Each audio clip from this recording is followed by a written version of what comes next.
कविता के पैर पकड़ लिए और हाथ जोड़ करके प्रार्थना करने लगे। भैया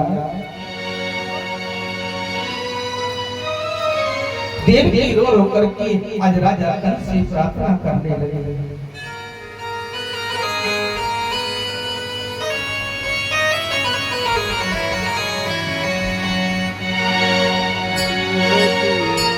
जो करते अपराध ये सुनो मेरे प्यारे भैया,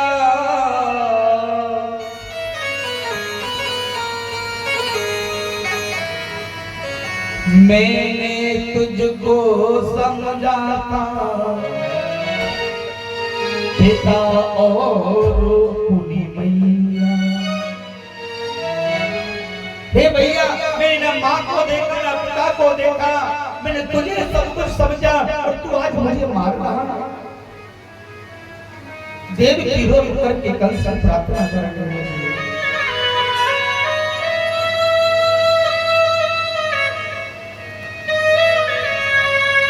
और देव की बोली कंस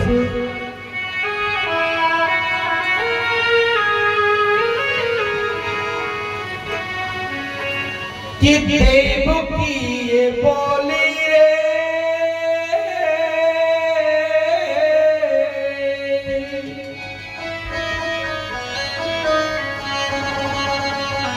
मन में विचार के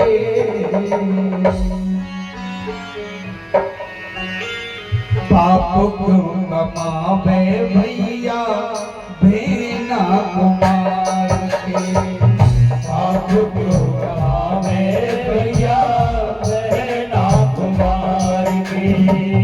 पाप क्यों कमावे रे भैया भेना कुमार के। पाप क्यों कमावे भैया भेना कुमार के।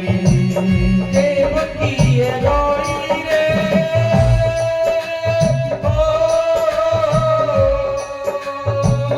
देव की ये रोई रे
रे, जोड़ू तेरे हाथ भैया, पड़ू तेरे पाँव रे, जोड़ू तेरे हाथ भैया, पड़ू तेरे पाँव रे, जोड़ू तेरे हाथ भैया, पड़ू तेरे पाँव रे, करो ना बदनाम भैया, माता का नाम रे, करो ना बदनाम भैया, माता का नाम रे, पिता का नाम रे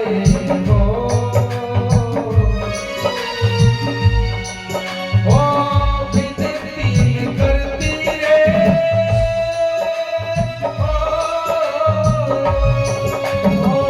विनती करती रे, हो विनती करती रे, सुनो मेरी बात रे, पाप क्यों कमावे भैया, मैं ना कमाऊं। पाप क्यों कमावे भैया, मैं ना कुमार की हो, पाप क्यों कमावे भाई, मैं ना कुमार की, पाप क्यों कमावे भाई, मैं ना कुमार की हो, मैं ना कुमार की हो, मैं ना कुमार की हो, मैं ना कुमार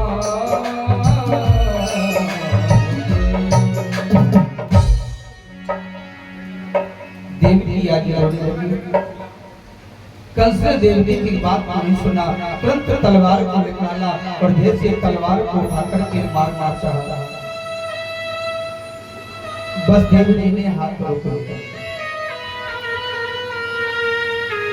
तो निवेदन करें, ये मंदिर के कोने पर ये धूपबत्ती जो लगा रहे हैं, अगरबत्ती थोड़ा उस कोने पर रखें,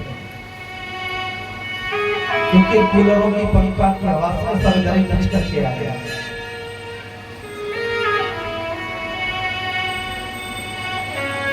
एक बात बोले, अगरबत्ती की पैकेट के साथ 2 रुपए की आ जाती है, हाँ यहाँ हमें सस्ती मिल जाती है, छोटी सी आती है, 4-5 आती है, इसलिए लोग ज्यादा से ज्यादा उन्हें जलाओ जितना भी हो सकता है।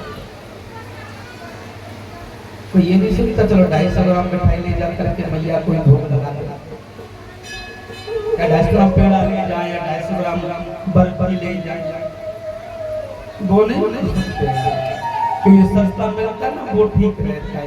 कहीं ऐसा ना हो कि मिठाई खा के मैया बीमार ना पड़ जाए। अरे खाली झूठ मूठ अगरबत्ती लगाते रहते हो, कोई भोग भी लगाया करो भाई।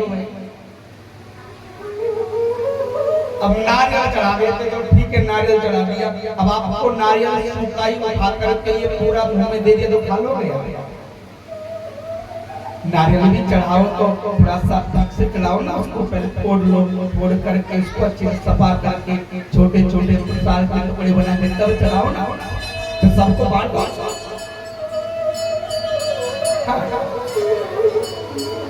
और यहीं से नहीं, हर मंदिर में एक एक नारियल 20-20 बार बन जाता है।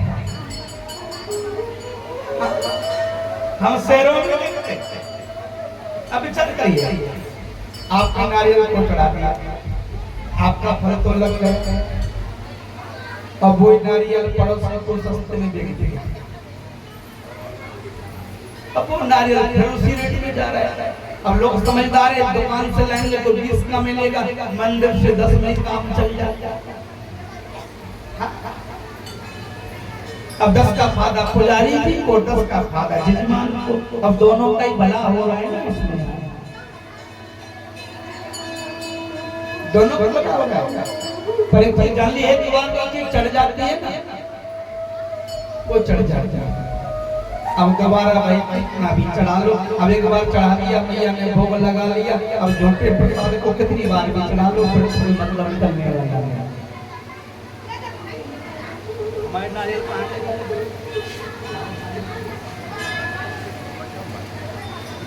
हमारे पास भी कल आए थे, बोरा भर करके गोभी लग रहा है, गोभी अपने को चलो चलो कोई मतलब है ही नहीं। पर एक चीज याद आती है कि जब भगवान को कोई चीज चढ़ानी जाती है ना, उसको दोबारा फिर नहीं चढ़ाया जाता। अच्छा कोई बात नहीं, तुम्हारी गलती क्या है इसमें, दोनों ही दोषी हैं, देखने वाला भी और खरीदने वाला भी। ध्यान दे बेटा, साथ बैठ जाओ, बेटी आओ, साथ बैठ जाओ बेटा। 2 दिन की बात हो रही है, बस खूब चिल्लाना पड़ेगा। एक सूचना और करें, आप लोग अभी से कर दें। आज कथा का 5वां दिन है, कल 6वां, परसों कथा लास्ट होगी। 16 तारीख की जो कथा है वो ठीक 10 बजे से प्रारंभ हो जाएगा और कोई रेस्ट नहीं बीच में। 10 बजे से लेकर के 2 बजे तक कथा चलेगी। 2 बजे तक कथा चलेगी। 2 बजे के बाद फिर हवन होगा और हवन के बाद भंडारा, भंडारा शाम तक। इधर तुम लोग का भंडारा, उधर धीरे धीरे हम लोग का गाड़ी में भंडारा। हाँ, क्योंकि हमको भी परसों ही राम जी की कृपा से निकलना ही है। सब लोग अपना अपना कार्यक्रम लगा करके बैठे, हमारे भी परसों। फर्क इतना है कि ये लोग चल करके जाएंगे, लेट करके जाएंगे, हम लोग उड़ करके जाएंगे।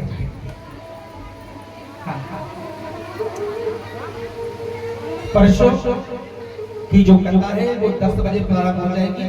10 बजे से लेकर के 2 बजे तक कथा रहेगी। इसलिए निवेदन है कि कल शायद कोई जो नहीं आए वो कहेगा भाई हमको तो बताया ही नहीं, इसलिए 2 दिन पहले से एडवांस में बता रहे हैं। बोलिए वृंदा मैया जी, बात करने वाली मैया जी, और पीछे गर्मी में मरने वाली मैया। गलती तो हमारी नहीं है भैया, जो आगे आता है भाई उसको तो थोड़ा बहुत आनंद मिलेगा ही ना। हाँ, जो आगे आ गया उसको कूलर में लगेगा, जो पीछे आया है तो तुम जाने तुम्हारे पास जाने। सुखदेव जी महाराज कहने लगे राजा भैया भगवान को मन से मान जाते कर ले, नीचे कर लो, कोई बात नहीं। हाँ, नीचे से प्रणाम कर लो, कोई बात नहीं, तो वहीं से मान जाऊंगा। काहे परेशान हो तुम बेचारी, ऊपर आओगी फिर नीचे जाओगी, थक जाओगी। आशीर्वाद आत्मा से मिलता है, कथावा करने से नहीं मिलता। आशीर्वाद चक्कर में हमारे थोड़ा को पाप हो गया।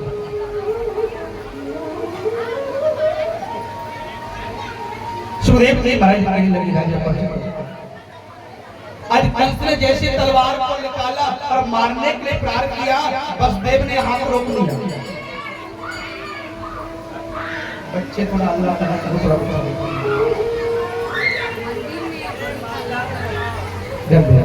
हाँ, कमेटी वालों से अनुरोध, जो साइड में जो बच्चे शोर शरारा कर रहे हैं थोड़ा ध्यान दें, क्योंकि शोर करने से कथा में ध्यान बढ़ता है। अल्लाह अपना बचाता है, बात नहीं तो पीछे बचा लो। हाँ, मंदिर के पीछे थे।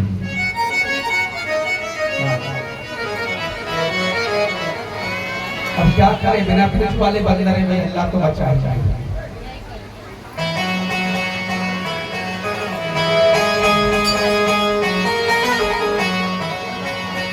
मुझको रुलाने वाला मेरा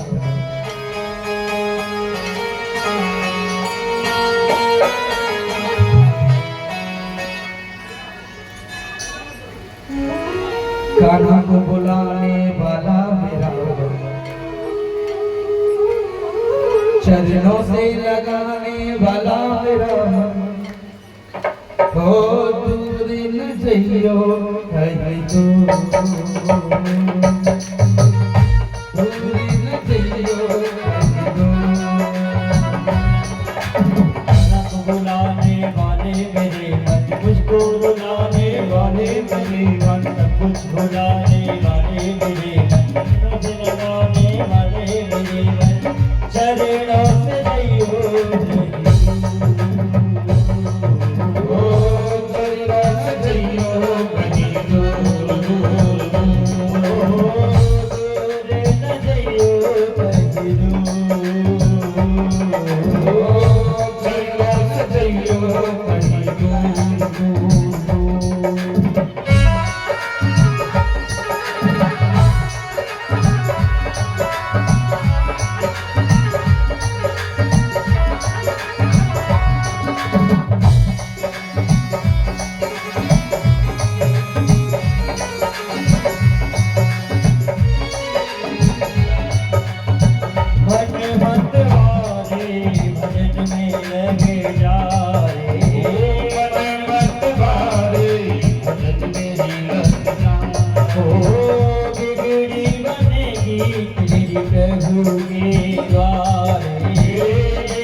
वृंदावन बिहारी लाल की, वृंदा मैया।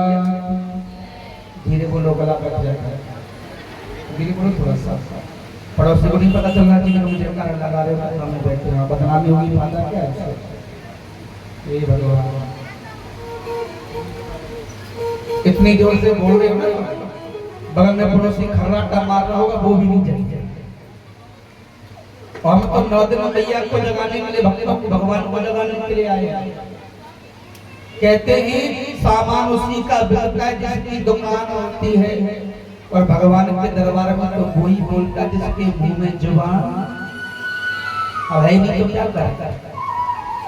मैं सच्ची बता रहा हूँ, कलकत्ता जाऊंगा यही बात कहूंगा कि लोग कहते थे छत्तीसगढ़िया सबले बढ़िया, और मैं कहूंगा सबले घटिया।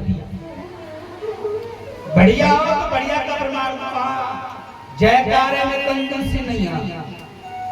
ये तो कोई वाली बात है, जयकारे में दम नहीं। और हम किसी से देखते ना, भंडारा चलेगा थोड़ी देर बाद में, इतनी पत्थर पूरी ऊपर तक चावलों से आ। मैं देखता रहता हूँ, अरे जगन्नाथ खाते हो कम से इतना तो बोला करो भैया। बोली वृंदा मैया की। एक मैया कह रही है हमने ना खाया, वाला बोल रहे आई डबल खा लिया। सुखदेव जी महाराज ने बताया अपने ध्यान देना। जैसे कंस ने मारने के लिए तलवार उठाया, आज बसदेव जी ने हाथ पकड़ लिया। बसदेव जी महाराज ने कहा कंस सावधान हो जाओ। कंस ने कहा बसदेव तुम्हारी इतनी हिम्मत हो गई कि तुमने कंस की तलवार को पकड़ा। बसदेव ने एक बात कही कंस से, महाराज मैं तुम्हारे मित्र के साथ साथ अब मैं तुम्हारी बहन का पति हूं, और पति के सामने उसकी पत्नी पर अत्याचार हो रहा हो, उस पति को रक्षा नहीं कर पाए, उस पति को तो जीते जी मर जाना चाहिए।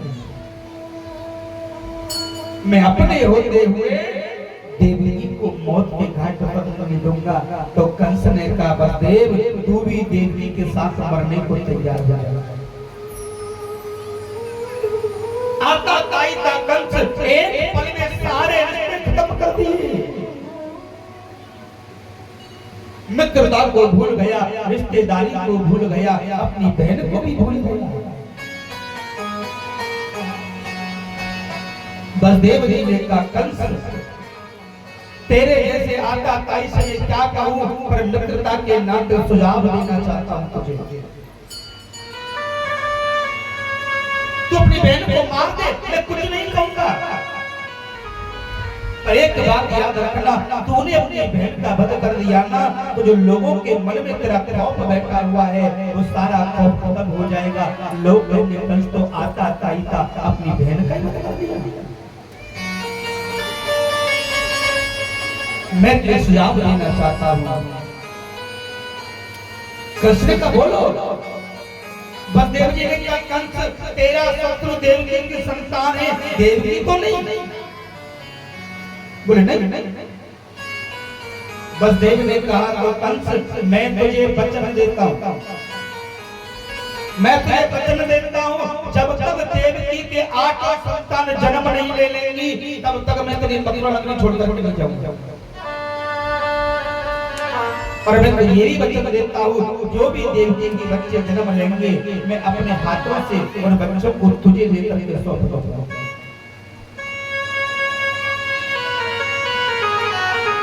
कंस ने विचार किया, ये तो अच्छी बात है, मेरे शत्रु भी मर जाएंगे और मुझे बहन को मारने का दोष भी नहीं लगेगा। कंस ने क्या काम किया, देवकी और वसुदेव को दोनों को जेल में बंदी बना करके डाल दिया, हाथों की हथकड़ी लगा दी, पैरों में बेड़ी, जेल के ताले पहरेदार, और घोषणा कर दी कि बिना मेरे आदेश के कोई भी देवकी वसुदेव से मिलने नहीं आएगा। ध्यान देना प्यारे भाइयों, ये समय जो है ना, ये समय जो है ऐसा आता है प्यारे, एक पल में राजा को रंग बना देता है और एक पल में रंग को राजा बना देता है। राम जी के जीवन में भी ऐसा समय आया था, सबके मन में खुशी थी कि प्रातः काल होते राम राजा बन जाएगा, और पता चला कि दिन निकलते राम 14 वर्ष के वनवास को चले गए। देवकी की हाथों की मेहंदी तक नहीं छूटी, ससुराल विदा होकर के जा रही थी कि मैं ससुराल जा रही हूं, और पता चला ससुराल में कदम नहीं रखता उससे पहले ही प्यारे हाथों में पकड़ी लग गई, पैरों में बेड़ी लग गई, जेल के ताले लग गए, अपने घर में कैदी बनकर के रह गए। देवकी ने 1 वर्ष के बाद प्यारे आज पहले संतान को जोड़ दिया। वसुदेव ने वादा के मुताबिक उस बच्चे को देवकी से लिया और कंस को सौंप दिया। कंस ने पहले बच्चे को देखा तो मन में दया आ गई, मेरा शत्रु तो 8 संतान है, पहले को क्यों मारो। और कंस ने कहा सुनो, देवकी से कहना इसका अच्छे से पालन पोषण करे, मेरा शत्रु जो 8 संतान है, मेरा शत्रु पहला नहीं, इसको ले जाओ। कंस ने क्या काम किया, पहले बच्चे को वापस कर दिया। देवर्षि नारद को मालूम पड़ गया, नारद जी ने विचार किया कि कंस के मन में दया आई, कंस के मन में भाव जाग गया, तो फिर भगवान का अवतार होने वाला नहीं, भगवान तो तब अवतार लेंगे जब पाप बढ़े तो अधर्म बढ़े।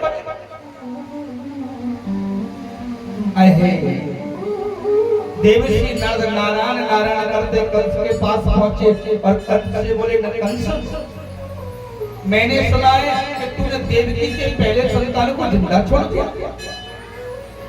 बोले हाँ। नारद जी बोले, नारायण नारायण, ये तूने क्या कर दिया, अरे ये तूने क्या कर दिया। कंस बोले, क्या हो गया देवर्षि। नारद जी बोले, मैं भी देवताओं की बैठक को सुन करके आया हूं, वो गड़बड़ करने वाले हैं। कंस बोले, ऐसी क्या बात है। देवर्षि नारद ने क्या काम किया, 8 उंगलियों का अष्टकमल बनाया, 8 उंगलियों का अष्टकमल बनाया और प्रत्येक उंगली को 8वीं उंगली सिद्ध कर दी। करके देख लो, 8 उंगली यहाँ से चालू करोगे तो 8वां ये आएगी, इधर से करोगे तो फिर ये आ जाएगी, उधर से करोगे तो फिर ये आ जाएगी। प्रत्येक उंगली अपनी 8वीं सिद्ध कर दूं। कंस बोले ये क्या लीला है? नारद जी बोले यही तुझे समझाने आया हूं, देवताओं का कोई भरोसा नहीं, तू 8वें का इंतजार करता रहेगा और पहली संतान ही 8 में हुई तो तुझको पाल पोस रहा है, बड़ा कर रहा है और बड़ा होकर तेरे गले घूम के तब क्या करेगा? ओए होए कंस का दिमाग घूम गया प्यारे। भय बिन प्रीत होत नहीं देवा और लाख करो बैरी की सेवा। मन में डर घुस गया, देवर्षि संत कहते हैं। तुरंत कंस ने क्या काम किया, देवकी की पहली संतान को बुलाया और अपने हाथों से उसके महाराज पैर को पकड़ा और पत्थर की शिला पर पटक कर समाप्त कर दिया। देवकी रोती रही, कंस पर कोई असर नहीं पड़ा। सुखदेव जी महाराज ने बताया, आज कंस ने देवकी के एक करके 6 संतानों को मौत के घाट उतार दिया। 6 बेटों को मौत के घाट उतार दिया। 7वें संतान के रूप में शेष अवतार बलराम जी का अवतार हुआ। बलराम जी महाराज को आज भगवान नारायण ने संतर्षण करके माता देवकी के गर्भ से खींच करके माता रोहिणी के गर्भ में ले जाकर के पुष्पा कर दिया।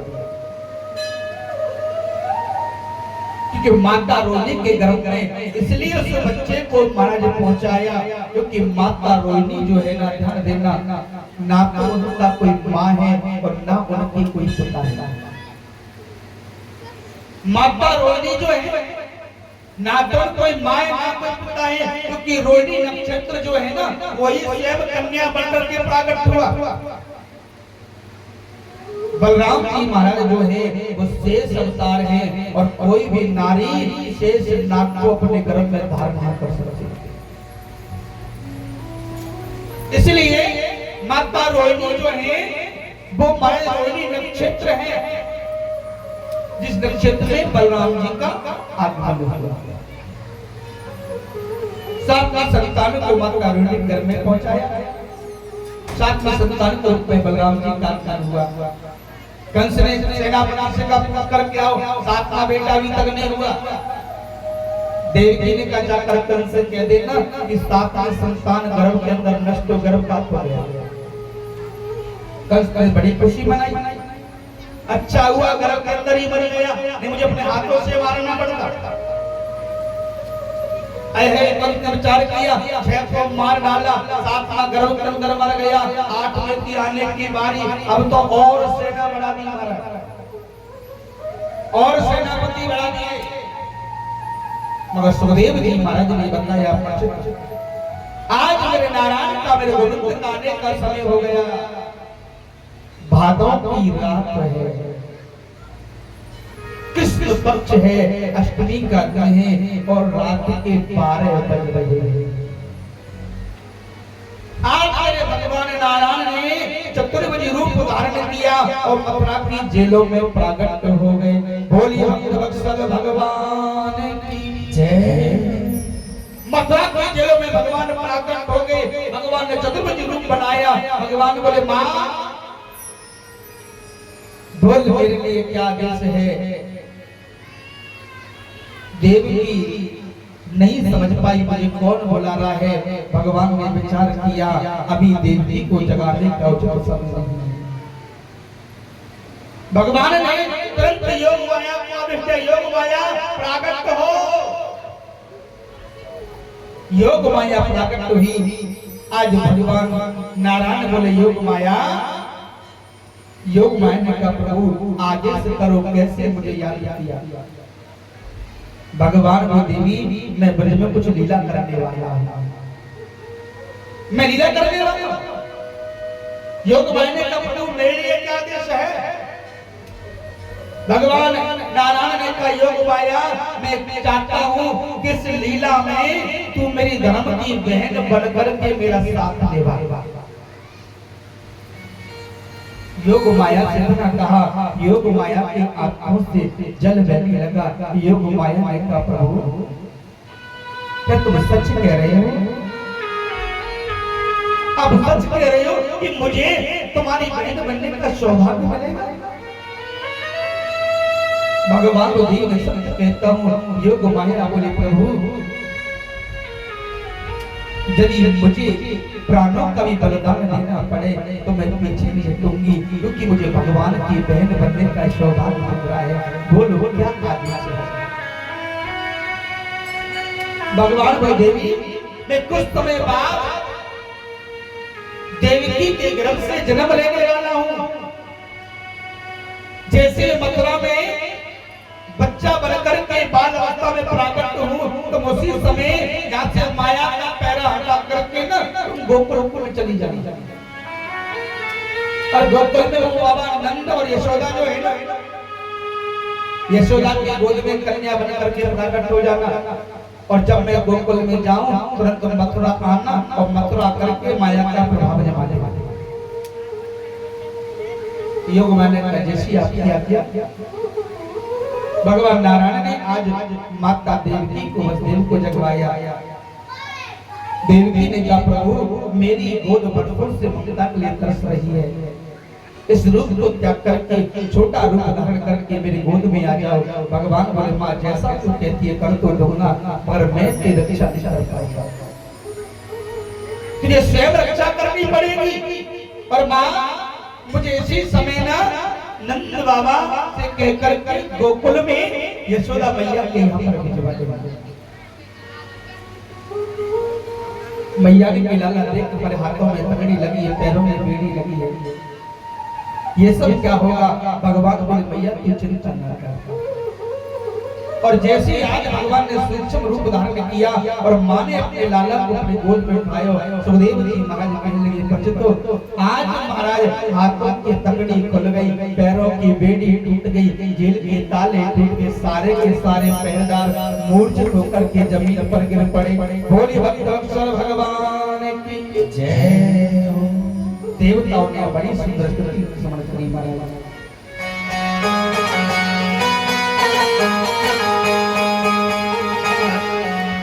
भादों की रात काली अरे झुकी रे अधुरिया, कि भयो अजब कमाल जायो, देव की लाल देखो जेलन में भादों की रात काली झुकी रे अधेरिया, भादों की रात काली झुकी रे अधेरिया, भयो अजब कमाल जायो, देव की लाल देखो जेलन में भादों की रात काली झुकी रे अधेरिया हो।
की रात काली झूठी रे अधूरिया भादों की रात काली झुकी रे अंधेरिया अजब कमाल जायो एक की लाल देखो जेल में भादों की रात काली झूठी रे अधूरिया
भगवान को अपना दूध नहीं पिलाया।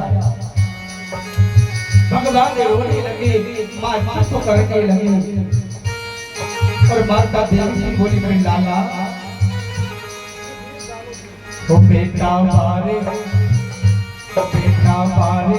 मत भूल जइयो छबरा में करके तो पहुंचाऊं गोकुल धाम रे ओ बेटा दुनिया रटेगी तेरो नाम रे ओ बेटा दुनिया रटेगी तेरो नाम रे ओ बेटा दुनिया रटेगी तेरो नाम रे। बोली भक्तवत्सल भगवान जय हो। सुखदेव जी महाराज ने बताया आज वसुदेव जी भगवान को लेकर के चले, हाथों के तगड़े खुल गए, पैरों की बेड़ी, जेल के ताले टूट गए, सारे पहरेदार मूर्छित होकर गिर पड़े। आज भगवान को लेकर के वसुदेव जी महाराज मथुरा से जैसे बाहर निकले, बड़ी भयंकर आंधी तूफान चलने लगा, भयंकर गर्जना होने लगी, बारिश पड़ने लगी महाराज, शीतल मन सुगंध हवा चल रही है। बस देव जी घबराने लगे, हे भगवान मेरा छोटा सा लाला है, भीग गया तो कहीं बीमार ना पड़ जाए। भगवान से प्रार्थना की। आज शेष नाग ने क्या काम किया, लेकिन दूसरा रूप धारण करो और भगवान के ऊपर छाता बनकर के प्राकट हो गए। बाबा लाला को लेकर के यमुना के किनारे पर पहुंच गए। अब भादों का महीना है, श्रावण भादों के महीने में इतनी भयंकर वर्षा होती है कि जितनी भी नदियां होती है, तालाब होते सब भर जाते हैं। बाबा ने देखा रात का समय, रात्रि के 12 बज रहे, ना तो कोई नाव है, ना कोई पार करने का साधन है। अब बाबा तो घबराने लगे, अब यमुना में पता नहीं कितना पानी भरा हुआ है, अब तो बड़ी आपत, पीछे लौट के जाऊं तो कल से मार डालेगा और आगे जाऊं तो यमुना में डूब कर के मरना पड़े। बाबा घबराने लगे। बाबा ने विचार किया, कंस के हाथों से मरने से अच्छा तो मैं यमुना में डूब कर के मर जाऊं, ठीक रहेगा। इधर यमुना मैया के मन में भी खुशी की लहर दौड़ रही है साथ, क्योंकि यमुना महारानी जो है ना, वो श्याम सुंदर की पत्नी है। 8 पत्नियों में जो कालिंदी जो नाम आता है ना, वो यमुना मैया को कालिंदी कहते हैं। वो तो भी सामने सामने है ना यमुना मैया, इसलिए कालिंदी कहते हैं। और हमारे तो कन्हैया भी सामने, हमारे ब्रज में तो कालो कलुआ कहने वाले हैं, हमारे ब्रज में तो कालो कलुआ कहने वाले, हमारे कन्हैया कालो है, इसलिए यमुना मैया भी काली है। क्योंकि पति पत्नी दोनों एक जैसे रहे, तभी जोड़ी सही से चले भैया, नहीं तो मामलों पर गड़बड़ हो जाएगा। हमारे तो दोनों ही बढ़िया एक जैसे बेचारे। यमुना के मन में खुशी की लहर दौड़ रही है। जवानी में तो पति सबको प्राप्त होता है, पर आज मेरा पति जन्म लेकर के और मेरे पास से निकल करके जा रहा है, और आज मैं दर्शन नहीं किया तो मेरा जीवन बेकार है। बाबा नहीं समझ रहे। बाबा ने सोचा जो हो सो देखो जाएगा। आज तो बाबा ने क्या काम करो, धीरे धीरे पानी में घुसना चालू किया, और जैसे यमुना में घुसे, बाबा की जो लंबी दाढ़ी थी ना, बस दाढ़ी तक पानी आ गया। और जैसे बाबा की दाढ़ी तक पानी आया, यमुना मैया तो शर्म के मारे बेचारी नीचे है। क्योंकि बाबा जो है ना, वो कन्हैया के पिताजी हैं और यमुना कन्हैया की पत्नी है, तो ससुर जी है ना, ससुर के सामने लग जा तो आती है ना। अब आजकल नहीं आती तो बात, आजकल की तो ऐसी बहुओं का बताए, एक हाथ लम्बा तो घूमट कर लेंगी, दाढ़ी के बुढ़े तू ही देख दे, बहुत हबकब करता है, आजा तुझे ही देखना है। मन में लग जाती है, नीचे उतर गए। बाबा घुसते चले जा रहे हैं। यमुना जी सोच रही है, मैं ससुर जी की शर्म करती रहूंगी, पति के दर्शन मिलेंगे, क्या करें। यमुना ने विचार कर लिया, चाहे बुड्ढो डुबानो पड़े, दर्शन तो करूंगी। और जैसे यमुना मैया ने एकदम से उठान लेकर ऊपर चढ़ी, बाबा के मुंह तक पानी आ गया। बाबा ने क्या काम करो, अपने लाला को और ऊपर उठा लिया, और ऊपर उठा लिया। यमुना मैया बोली, मर बैठो लो, बुड्ढे पैसे दर्शन करा दे।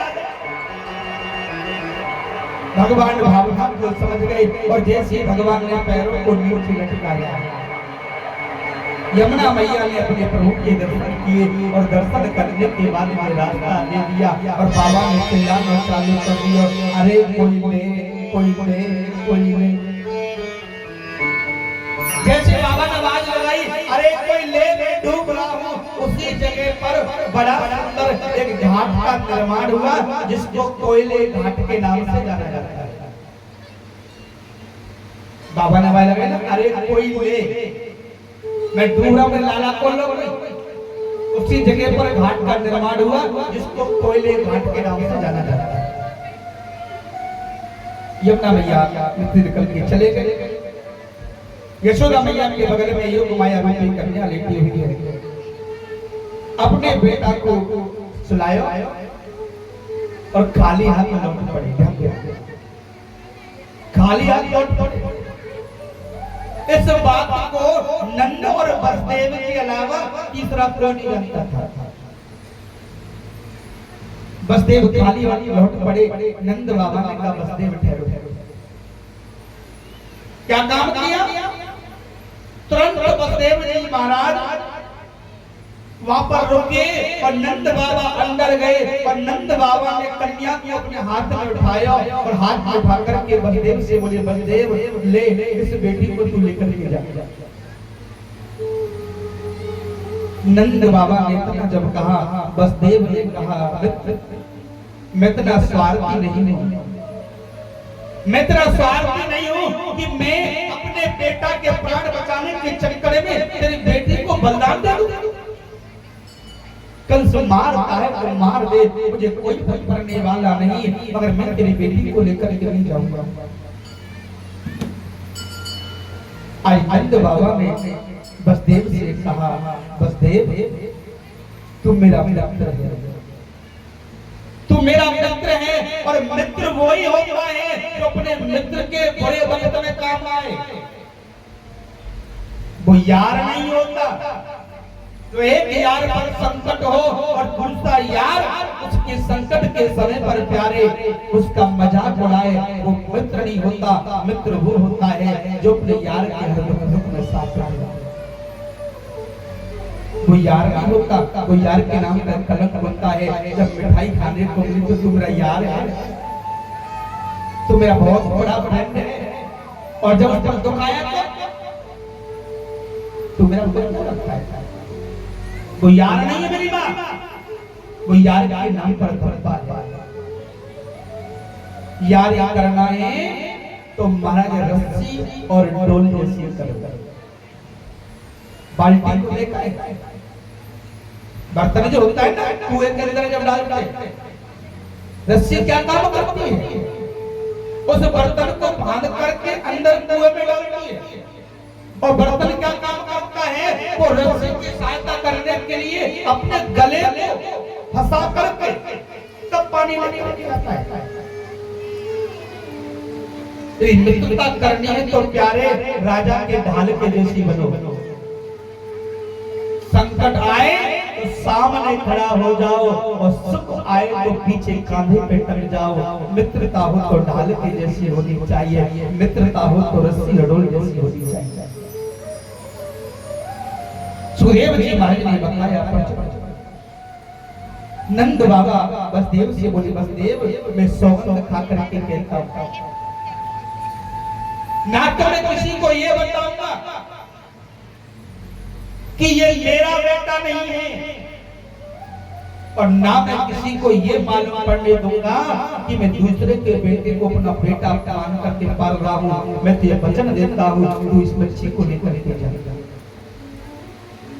बसदेव जी महाराज उदास होते हुए आज मथुरा में आए, और जैसे मथुरा में आए तुरंत हाथों की तगड़ी लग गई, पैरों की बेड़ी लग गई, जेल के ताले लग गए, सारे के सारे पहरेदार जग गए। कन्या के रोने की आवाज सुनी, दौड़ पड़े, सेनापति दौड़ पड़ा, अरे महाराज महाराज महाराज महाराज कहां? देवकी ने 8वें संतान को जन्म दे दिया। कंस दौड़ करके आया, कंस ने कहा, देवकी ला, कहां है मेरा शत्रु जिसका मैं बरसों से इंतजार कर रहा हूं?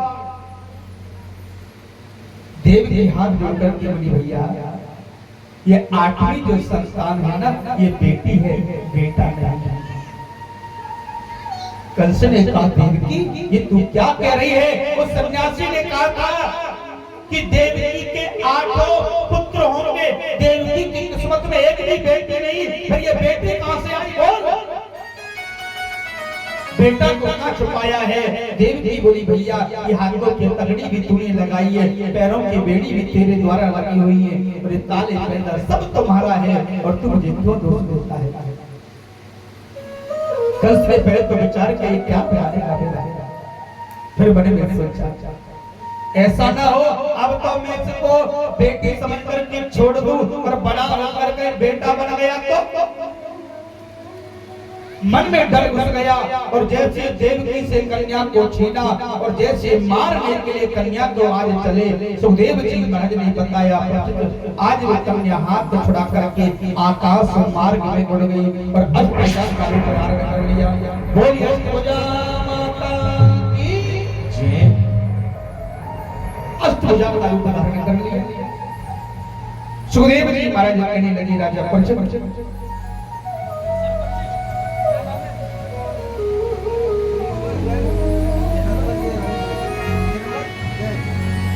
और देखिए आपके यहाँ ये निर्मल जैन जी पधारे हैं, सरपंच हैं रानी तरह से, इनके लिए एक बार जोरदार तालियां। और यदि कोई अतिथि स्वागत के लिए आया कर तो पहले से थोड़ा सा सूचना दे दिया करें, थोड़ा सूचना दे दिया करें, जैसे पहले से नाम अवगत करा दिया जाए, उसके बाद में आए तो ठीक रहता है। सरपंच साहब ढीले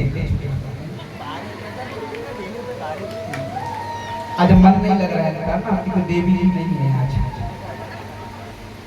तो चिंता मतलब शाम को आ जाएंगे मीटिंग करके, चिंता ना करेगा आप। हाँ कम से कम मन को तो ठीक रखो, क्या करेगा क्योंकि बुढ़ापे का साधन ही पति पत्नी का जोड़ा। पर एक बात बताएं महाराज, हमारे गुरुदेव कहते थे, हमारे गुरुदेव कहते थे बड़ी सुंदर बात लगती है मुझे, हमारे गुरुदेव कहते हैं ध्यान देना, हमारे गुरुदेव ने बड़ी सुंदर बात कही कि ज्ञान मिले तो गुरु बनाओ। यदि ज्ञान अच्छा किसी के अंदर है तो उसको गुरु बनाओ, बेफालतू में नहीं। ज्ञान मिले तो गुरु बनाओ, चित्त मिले तो चेला। ज्ञान मिले तो गुरु बनाओ, चित्त मिले तो चेला, और प्रेम बढ़े तो मित्र बनाओ, वरना रहो अकेला। ये सब बेकार की बात है, मैं सब बता रहा हूँ आपको।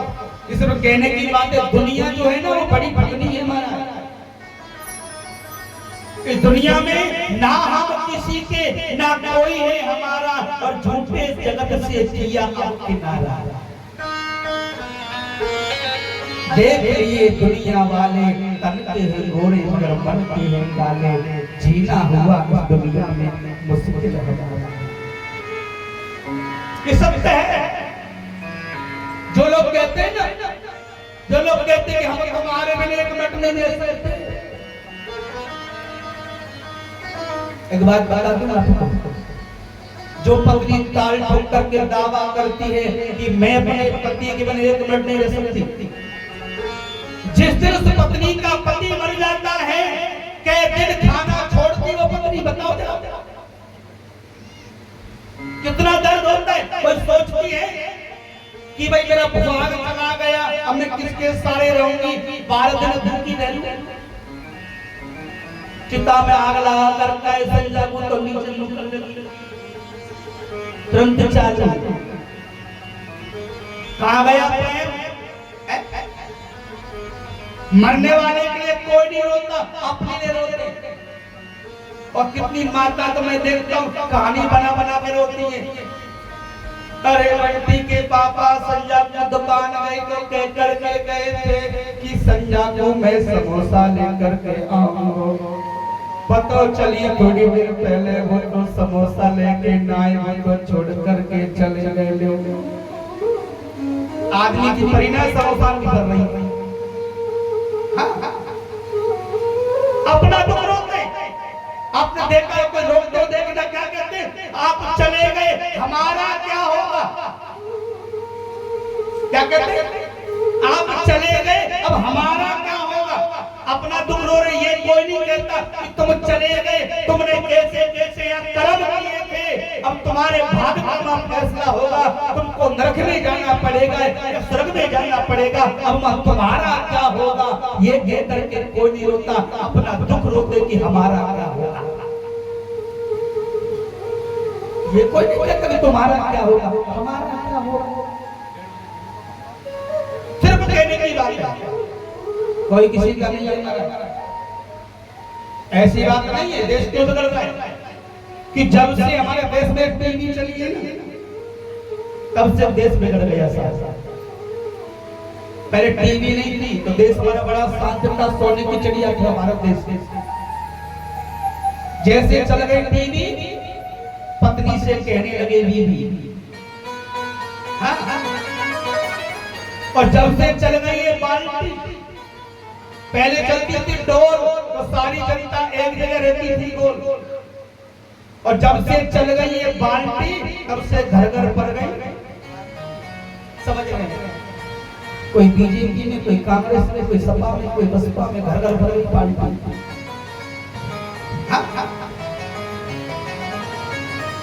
ऐसी बात नहीं कि पहले जमाने में लोग नहीं थे। पहले जमाने के लोगों के आज भी भजन सुनते थे तो गाने सुन करके देते थे। हमारे देश में यदि कोई सबसे पहले फिल्म बनी थी ना तो हमारे धर्म के ऊपर बनी थी हरिश्चंद्र तारा। सत्यवान सावित्री। उस जमाने के यदि कोई गाने चलते तो आत्मा रोती है, मेरे देश की धरती सोना उबले उबले हीरे मोती, मेरे देश की धरती। मेरा रंग दे बसंती चोला, मैं रंग दे बसंती चोला, या डाल डाल पर सोने की चिड़िया करती है बसेरा, वो भारत देश है। आज गाने को सुनो, आत्मा रोती है। एक आजकल के गाने वाले ऐसी तो गाने वाले, ऐसी सुनने वाले। अभी कुछ दिन पहले गाना चल रहा था, मैंने सुना था बदतमीजी। बदतमीज। अब ना तो ये पता कि सुनने वाला बदतमीज है कि सुनाने वाला बदतमीज, दोनों में से है कौन? मैं ऐसा क्यों हूँ, वैसा क्यों, बाप से पूछना अपने से ऐसा क्यों है? एक वो राजस्थान में फेमस गाना है, छत पे सोया था, छत पे सोया था बहनोई है। जब तो पता है छत पे बहनोई सोया तो फिर तुम मौसी में गई काई पहले तो ये बता राणा जी माफ बताइए कोई गाने। ये कल सुन रहा था, अंतर का सुन रहा था, कल एक गाना सुन रहा था। वो 100 साल पहले था, आज फिर भी रहेगा, तो कहीं मरेगा नहीं क्या? जिंदा ही रहेगा जिंदगी भर, 100 साल तक करते ही रहेगा। हाँ, अभी हम आ रहे थे, वो चला रहे थे भैया उसमें रास्ते में, तुझे तेरी खुशबू से,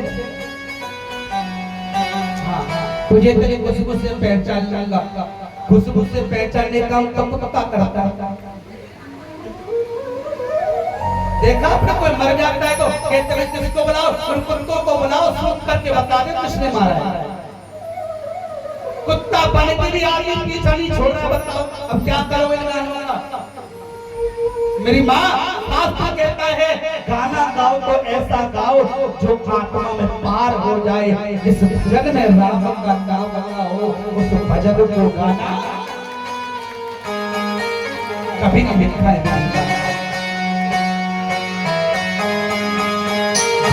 भजन में राम का, वैसे मुझे पास में आ गया संदेश। हाँ, थोड़ी सी कसर है, खाली बस दबा के तैयार है। हाँ 10 मिनट में भजन हो जाए।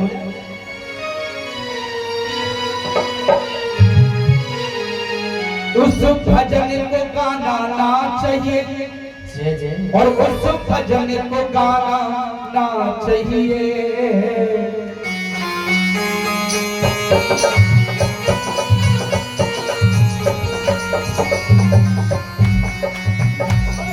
भजन मेरा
चाहे बेटा कितना प्यारा हो उसे सर पे चढ़ाना चाहिए।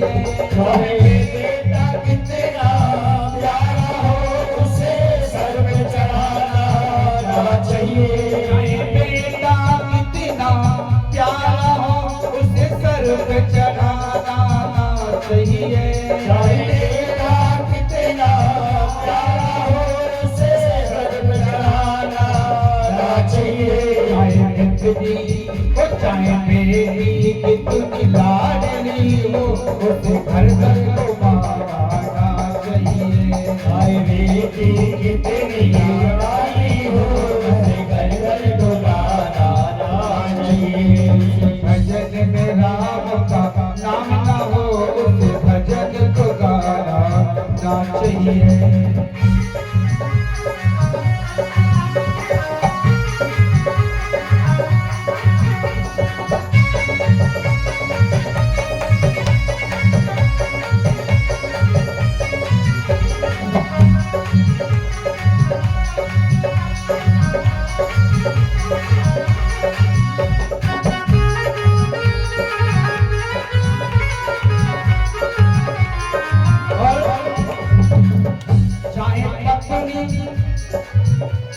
ये बात तो बुरी लगी थोड़ी सी,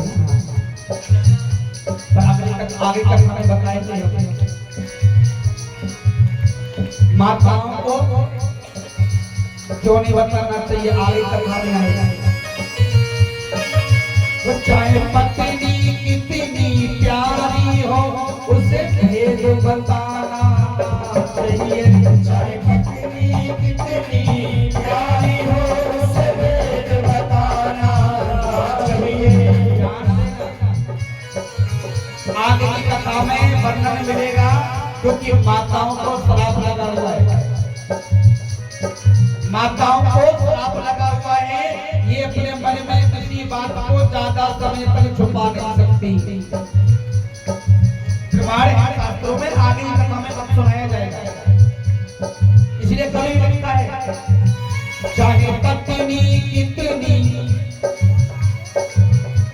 पत्नी को तो बता देना चाहिए ना, चाहे औरत कितनी प्यारी हो, औरत का मतलब है जो औरों की बात मान के घर को बर्बाद करे। चाहे औरत कितनी प्यारी हो उसे भेद बताना चाहिए।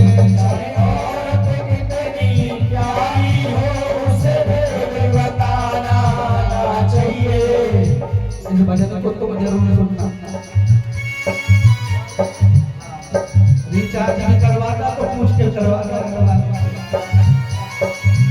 इसलिए वो चाहे भाई कितना बैरी हो, चाहे भाई कितना बैरी हो, भेद पाया ना चाहिए। चाहे भाई कितना बैरी हो, भेद छुपाना ना चाहिए।